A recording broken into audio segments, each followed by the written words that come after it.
j'étais là le jour du montage, donc au nettoyage de chaque élément qui a été stocké pendant 9 ans et au montage. Et c'est vrai, bon, évidemment, c'était assez émouvant de voir 9 ans après.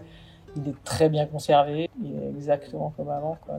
Ça, c'est déjà très, très plaisant comme reprise de voir un saut dans le temps si réussi. C'était évidemment émouvant parce que c'était juste après la mort de Jean-Marc Stellé avec lequel on a signé le décor. Il était déjà très malade, donc il avait fait des petits dessins de préparation, et puis après, bon, ben voilà, il a fallu réaliser tout ça en vrai. Le choix de la perspective, c'est quelque chose que moi j'aime beaucoup. Jean-Marc aussi, il aimait bien cette espèce de précipité que crée la perspective plutôt que d'avoir un décor à plat, quoi. Donc, à la place d'avoir tous les châssis qui ont la même hauteur, comme une pièce normale, on augmente la vision perspective, c'est-à-dire que les châssis de la face sont plus hauts et ils descendent vers le châssis du lointain, comme sur une peinture. Et c'est en ça que c'est plus narratif, parce que c'est déjà une interprétation de la réalité. C'est-à-dire que le mur qui est là, il est en biais parce qu'il reproduit une perspective qui est une perspective qui est trichée. Pour le théâtre, on fait des perspectives qui sont un mélange d'empirisme et de science.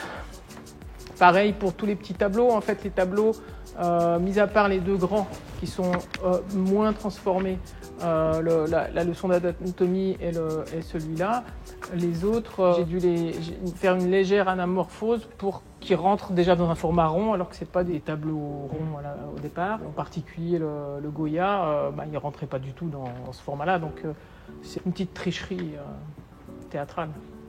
Ça s'est décidé assez tard dans l'élaboration de la maquette et tout ça, c'est qu'on a décidé de faire les papiers peints sur du tulle qui permet d'avoir tout à coup plus de mur. Parce que quand on met de la lumière derrière un tulle, on voit ce qui est derrière, on voit plus ce qui est sur le tulle.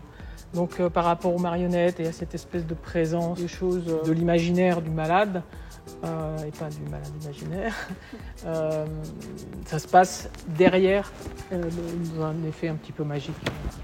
Ce petit cabinet qui est une machinerie assez simple mais bon, qui doit fonctionner tout le temps et qui est sur un pivot sur la façade et qui, en s'ouvrant, crée ce petit espace tout à coup qui est un espace qui est censé être intime, mais qui devient en plein jeu, en plein dans le salon, en plein devant les spectateurs et tout ça.